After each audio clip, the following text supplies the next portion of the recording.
Bonjour à toutes et à tous et bienvenue pour ce nouveau numéro de Qu'est-ce qu'on regarde ce soir? Et ce soir, on va regarder l'affaire SK1. Alors, profitez-en bien parce que vous me verrez pas très souvent chroniquer des films français ou des séries françaises, car franchement, j'accroche pas. Alors, je suis pas un extrémiste anti-français ou pro-américain, hein. Je reconnais qu'on a des très bons films français, mais pour moi, ils sont vieux. En fait, je trouve que la production française a un peu trop tendance à se décorer en deux catégories. Pas ceux qui ont un flingue et ceux qui creusent, hein, désolé Clint, entre les comédies et les drames sociaux. C'est tout ça. Soit c'est drôle, soit c'est un drame social. Et très mal fait. Donc j'avoue que très franchement, j'accroche pas. Moi, je préfère quand le cinéma français fait des polars. Comme ça. Ça, c'est un très bon polar. Enfin, thriller plutôt, dans ce cadre-là, puisque c'est une affaire policière. Pour ceux qui se posent, c'est en fait l'adaptation en film de La Traque de Guy Georges.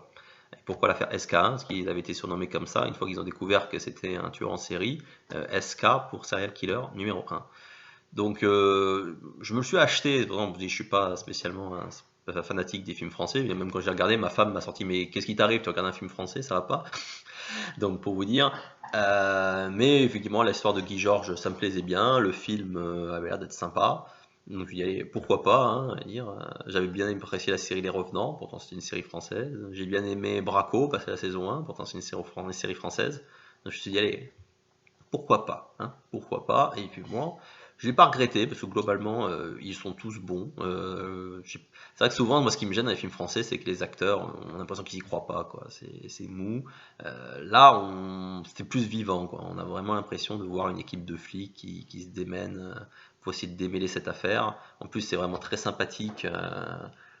L'évolution qu'il y a et surtout de suivre le déroulé quoi. Par exemple qu'au début ils se doutaient pas du tout que c'était un serial killer quoi. Il y avait différentes équipes qui travaillaient sur les différentes affaires et puis de voir l'entonnoir venir petit à petit se resserrer. En plus en parallèle de l'enquête on voit certains petits flashbacks qui montrent le procès de Guy Georges et on voit tout ce développement et c'est vraiment pas mal. J'ai été bien pris dans le film pendant les presque 2 heures que durait le film. D'ailleurs, à l'époque, quand sur ma page Facebook, j'avais parlé que je l'avais vu, il y avait quelqu'un qui avait critiqué en disant ouais, mais non, c'est nul, même un épisode d'Esprit criminel, c'est mieux. Et moi, je lui avais répondu, bah, Esprit criminel, j'ai pas réussi à tenir plus de 10 minutes devant un épisode, parce que j'accroche pas, alors que voilà, ça, j'ai réussi à rester pendant 2 heures, et à un moment, je me suis ennuyé. Donc, pour moi, il n'y a pas photo. Donc voilà, pour une fois qu'on a un bon film français, on a de quoi être fier. C'est du bon boulot, comme quoi quand on donne les moyens, quand on prend des acteurs, en plus il n'y a pas franchement de gros noms. En tout cas, moi, j'ai pas vu de nom à part Nathalie Baye qui joue une des deux avocats de Guy Georges. J'ai pas vu vraiment de nom qui m'a marqué en disant ouais, il y a cet acteur-là, quoi. C'est tous des acteurs qui, enfin, de mon point de vue, sont pas connus. Et du coup, ça va vraiment dans le sens du film, quoi, tu vois. Comparatif, le Bureau des légendes, ils ont mis en avant Mathieu Kassovitz à mort. J'en attendais beaucoup de cette série, j'ai vu le premier épisode, j'ai pas pu, hein. D'ailleurs, si un jour j'arrive à me motiver pour voir la fin de la série, je pense que je vous ferai un Qu'est-ce qu'on regarde ce soir dessus, pour vous en parler. Mais là, pour l'instant, je peux pas. L'épisode 1 m'a traumatisé. Mais voilà, c'est un truc qui a capitalisé sur un acteur connu, et au final, quand on voit sa prestation dans la série, ça m'a pas fait tomber de ma chaise, hein. Donc voilà, là, une groupe d'acteurs vraiment hétéroclites qui jouent très bien. L'acteur qu'ils ont pris pour faire Guy Georges, il est vraiment excellent. On le voit pas énormément dans le film. Alors, quand on le voit à chaque fois, on sent qu'il y a quelque chose de bizarre avec lui, hein, qui est un peu malsain.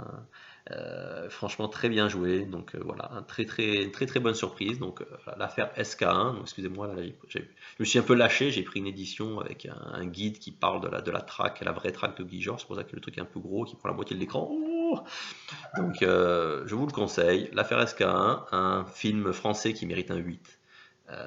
Parce que voilà, c'est un bon thriller, on est bien pris dedans. 2 heures qui sont sympas, voilà. Très bon film. Donc j'espère que mon avis vous a donné envie de découvrir je dirais pas jusqu'à dire une perle, hein, faut pas exagérer, hein, mais en tout cas un très bon représentant de notre cinéma national. N'hésitez pas à laisser votre avis en commentaire. Même toi, fan de Esprit criminel, tu peux, si tu veux, me dénigrer et me dire que c'est une série géniale en commentaire. Et je vous dis à très bientôt pour un nouvel épisode de Qu'est-ce qu'on regarde ce soir.